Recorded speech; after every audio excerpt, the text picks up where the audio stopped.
पोलिसवर multi-state बँकेत 20 लाखाची file केली मी. तर त्याने 20 लाखाची फाईलीवर 70 लाख रुपये केले, आपल्या खात्यावर मारले. 12 महिने झालं मी वाट बघतोय, आता देतेन मग देतेन. त्याने जवळपास 10 महिन्यानं आपल्यावर नोटीस काढली. एक नोटीस काढल्यास मी म्हणलं त्यांना, नोटीस कशी काय आली, मला तर पैसे दिले नाहीत तुम्ही.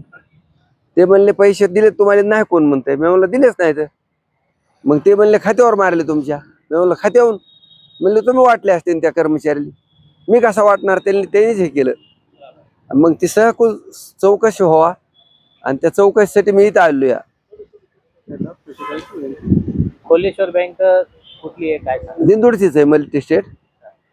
तिचा हे चेअरमन कोमट आपलं ते काय पारेकर आहे, दिलीप पारेकर. त्याच्यावर त्यांच्यावर कायदेशीर कारवाई व्हावा, नाही तर आम्हाला आत्महत्या करावं लागते. आता तुमची फसवणूक झाली, तुम्हाला असं वाटतंय बँकेच्या विरोधामध्ये तुमची काय तक्रार असेल आणि तुमची आता काय मागणी पोलीस प्रशासनाकडे? आमचे पैसे आमच्या खात्यावर यावात, नाही जर आले तर आम्हाला आत्महत्या करावाच लागते बँकेच्या समोर जाऊन. तर लाख रुपयाचा घोटाळा उघडकीस येतोय. पुन्हा एका शेतकऱ्याची फसवणूक केली जाते एका बँकेकडनं. काय नेमकं प्रकरण आहे, काय नोटीस आहे आणि किती रुपयाचा घोटाळा आहे, एकंदरीत सविस्तर माहिती काय आहे?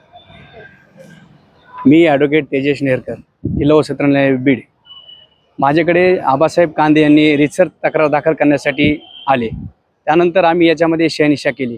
तर मल्टीस्टेट आहे, जी की कोल्हेश्वर मल्टीस्टेट म्हणून बँक आहे देंद्रोडला.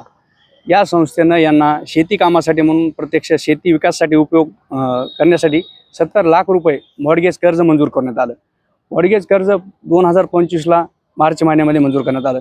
त्यानंतर त्यांच्या अकाउंटवरून, आबासाहेब कांदे यांच्या कर्ज खातेदाराच्या अकाउंटवरून जे काय पेमेंट त्यांना इश्यू केलं ते त्याच्या अकाउंटवर ट्रान्सफर केलं मल्टीस्टेट बँकेनं. परंतु त्या पैशाचा विनियोग, वापर यांना आबासाहेब कांदेंना करता आला नाही.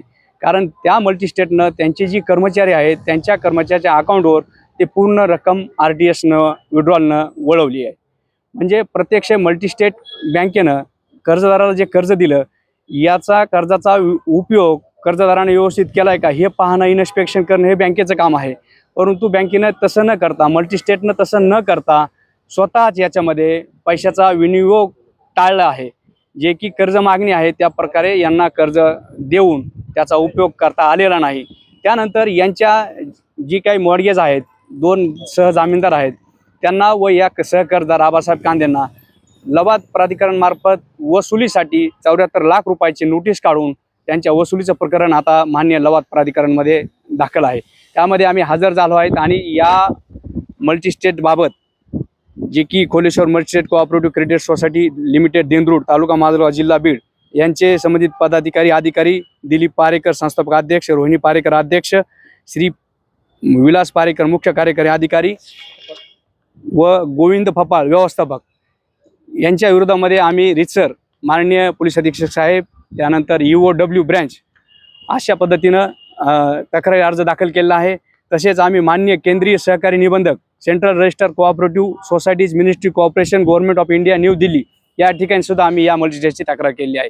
आमची अशी मागणी आहे की या कर्जदारानं ज्या उपयोगासाठी कर्ज घेतलंय त्याच्या खात्यावर ही सर्व रक्कम जी बँकेनं मल्टीस्टेटनं ट्रान्सफर केली आहे अनलिगल स्वरूपात, ती खातेदाराच्या खात्यावर परत वापस करावी.